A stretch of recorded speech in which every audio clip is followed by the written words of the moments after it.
Since I've been in Kenya, something interesting happens to me, especially in the malls. And that is women approach me very directly, very different from Thailand and the Philippines, which usually want you to approach them. But it's not casually, it's not naturally, but in a way that feels targeted. And locals actually call this behavior hunting. It's a nickname that I just recently found out about, and they are called hunters.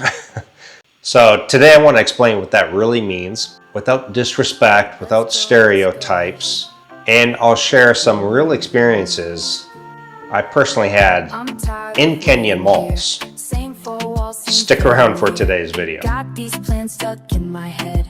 Southeast Asia calling me instead. Bangkok nights and Bali shores. Sick of dreaming, want something more. Pack your bags, don't hesitate. Gio, let's go before it's too late. All right, so what does hunter mean in Kenya? It basically means actively seeking foreign or white men, often in malls, hotels, or expat areas. It's basically like a fast approach, fast attachment. I mean, this is nothing unfamiliar for anybody who's been maybe out to Southeast Asia like the Philippines. But it is different in a lot of regards. Usually it's often linked to financial stability, lifestyle upgrade, or visas. Again, really nothing new if you've traveled around the world. But it is totally different than other parts. So I'm going to jump into that and explain that a bit more. And again, like I said, this isn't unique to Kenya. I've seen familiar behavior in the Philippines, Thailand, anywhere there is an economic imbalance. And so that's what we're going to get into today. Number one, why the malls are the hotspot? Well, one, malls are safe, air conditioned, Wi-Fi, and usually like a middle class space, and even upper class in some malls here. In fact, the malls, Two Rivers, Village Market, Sarit Center, and Westgate are like the higher end malls where the foreigners usually go. And so that's where these hunters seem to frequent. And of course, the foreigners stand out instantly. You know, we're going to be seen as stable, educated, low drama, and maybe long-term potential. So in the mall, you're not just a guy here. You're kind of a walking opportunity. And again, I've had about 6 instances now. And that's just the ones where I've kind of made myself available. Like if you give them any kind of attention, then they're going to approach you. And I'm going to get into that when I talk about my 6 experiences or so. By the way, something I want to mention I have experienced here in Kenya. A lot of places, even in the mall and outside, are cashless. They will not accept cash. And so a lot of you ask, how do I pay for the flights? How do I pay for my everyday purchases, hotels, and daily spending while I travel? I personally use my Capital One Rewards card because it has no foreign transaction fee, earns travel points, and works reliably overseas, including here in Kenya and Southeast Asia. So again, I earn miles on flights, cashback rewards, hotels, even groceries, and then redeem them for future trips. Simple, clean, no headaches. If you travel internationally or live abroad, I've put the card that I use personally linked below in the description and also the pinned comment. All right, back to the video. Okay, so my real experiences that I've encountered now, typically I go to a mall called Sarit. I really like the outdoor area. It's got a great vibe, like a rooftop outdoor dining area. And it's got a few of my favorite coffee shops and a great grocery store as well. And it's quite near to where I live. The only other mall near to where I live is a very small little center that I don't really frequent because it doesn't have a lot of restaurants and stuff. And I like going to the mall because I got a huge plethora of restaurants that I can choose from. So experience number one, I'm just sitting at the coffee shop and a girl walks by, smiles, and you know, I turn around, she was attractive, I smiled back at her. Boom, She does a 180, comes right to the table, shakes my hand. Hey, how are you? My name is, and what's your WhatsApp number? That's experience number one. Experience number two, same thing happened with a girl who was in her early 20s and she had her sister with her. And I'm at a different cafe. And same thing happened. She smiles at me. I smile at her. She's an attractive girl. She walks by. She comes back around. I smile again. She says hello. I say hello. She walks back a third time and comes directly over. And we chat a little bit. And she says, what is your WhatsApp number? That's experience number two. Experience number three, I walk into a store because I was shopping for some more shirts. I needed some more dry wick. I didn't bring enough because I wasn't actually planning to stay this long in Kenya, but now I've decided to stay a little bit longer. And so I needed some more shirts. So I go into a clothes store and I'm looking for this shirt and they didn't have my size. And a very attractive sales clerk says, well, let me get your WhatsApp number. And if we get large in, I'll message you. Okay, I'm thinking, all right, that's probably normal here, I guess. I give her my WhatsApp number. As soon as I leave the store, she's already like, hey, nice meeting you today. Maybe we can get to know each other better. I'm like, wow. So that was experience number three. That was just going into a store. And listen, I'm no more attractive than most of you guys. So I don't really think anything because of me personally. I just think it's, again, hunters, right? Experience number four, I'm at the outside food court at Sarit. I sit down. Another very attractive Kenyan girl is on the phone talking as she walks by. And she smiles at me. I smile at her. Okay, she walks back into a restaurant with her group of friends. And then I see her come out again. She's on the phone. Who knows if it was a real conversation or not this next time, but she comes out and she sits directly across from me. And she's talking on the phone. And then she says, in the middle of her phone call, she says, hey, how are you? I'm like, hey, good, how are you? And she goes, can I have your number? Because I'm with friends, so I don't really have time to chat, but I'd love to get your WhatsApp number. I'm like, okay. So I walk over there, like I said, she's directly across from me. I give her my WhatsApp number. And that was basically experience number four.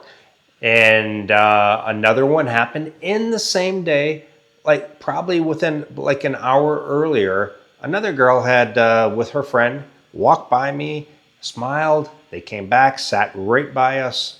What's your WhatsApp number? and so I'm not going to go into this, but this happens all the time. And these are what they call hunters here in Kenya. Now, in another country or someplace, you could call them gold diggers, whatever you want to call them. And I don't want to say they're all gold diggers because maybe they're not. Maybe they're just very forward, not shy type girls here in Kenya, and they have no problem making that first move. So I don't want to label them as being like all gold diggers or anything, but yeah. Now, again, this is not hating on Kenyan women at all. In fact, quite the opposite. I find Kenyan women to be very sweet. A lot of them very beautiful and very well spoken, and a lot of them are very educated. And it's been a great experience here, to be honest. So I want to be crystal clear again on this part.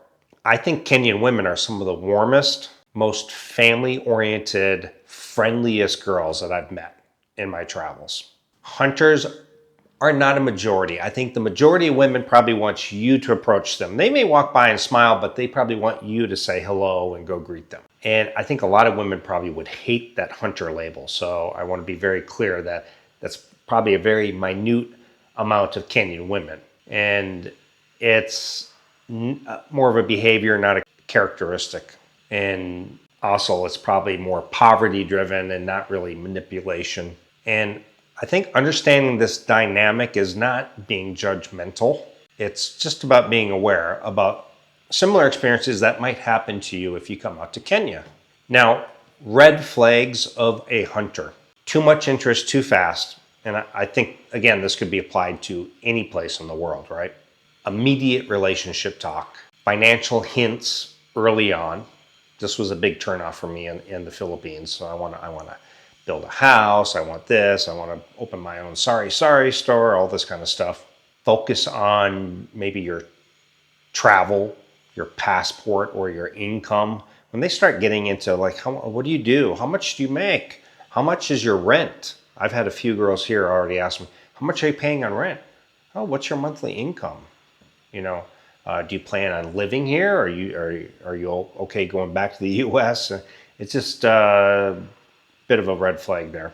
So it really just feels more like it's no interest in you. It's more like interest in the outcomes. And I think chemistry just kind of grows naturally.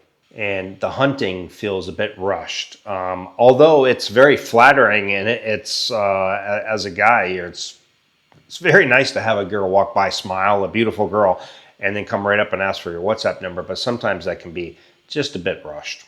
Now, as far as green flags of interest, again, I don't want to come off as some kind of an expert. I am no expert in Kenyan dating whatsoever. I spent 3 weeks in Kenya last March. I dated one girl.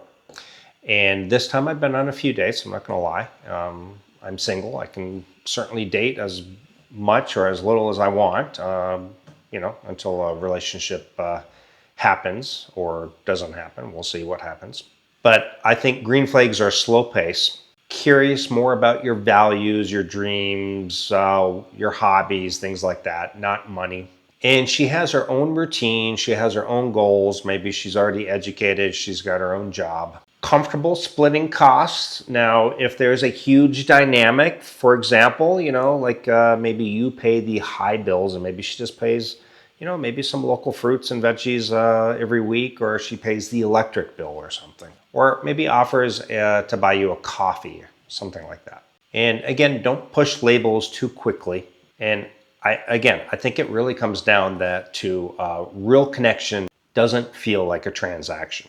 So my advice for foreign men in Kenya, by the way, there is a name for us white guys. It's called Mzungo. And I may be pronouncing that wrong, so I apologize. I'll put it down below. That is a Swahili word for basically white man. Now, everywhere you've gone, there's always been some nickname for us. In Thailand, it is Farang. In the Philippines, they called us Kano, which is like Americano. Everybody was a Kano, even if you're German, doesn't matter, Kano. And so they have a name for us here as well, Mzungo. So my tips would be don't date from scarcity. Don't flex your money. Meet women outside of nightlife and malls. Now, that's not to say you couldn't meet a good girl at the mall. It certainly could happen, but the hunter approach usually is not the best. Let time reveal intention. And if you slow down, then the hunters are just going to disappear on their own naturally. If you are slowing things down and say, hey, let's do this, let's do that. No, I don't want to rush into a relationship. No, I'm not going to finance this. They're just going to disappear anyway on their own. And you'll quickly find out if she's legit or a hunter. So in my opinion, Kenya is an amazing country. Dating here can be great if you understand the environment. Awareness protects you. Patience finds the right person. And if you've had similar experiences, please leave a comment. I'd love to hear about it. And I think this conversation matters. So again, I would love to hear your experiences, thoughts, and everything else. Don't forget to like, share, subscribe. And don't forget, guys, if you need a good travel rewards card, I highly recommend the Capital One rewards card that I have linked down below, and also the pinned comment. It is great for cash back. It's great for travel. It's great for fraud if you get your card stolen or you have a non-legitimate purchase. So sign up today. It's a great travel card. It's the one I personally use. And I will see you guys in the next video. And comment down below. Let me know what kind of videos you want to see here in Kenya. I know a lot of people want to see some interviews with Kenyan girls. I've got to find some girls that are willing to, and I will definitely, for sure, but it might take a little bit of time. So again, see you guys in the next video. Ciao. Bangkok nights and Bali shores. Sick of dreaming, want something more. Pack your bags, don't hesitate. Gio, let's go before it's too late. Time keeps slipping away from us. Keep living like this. Away from us, away from us. Gio, let's go.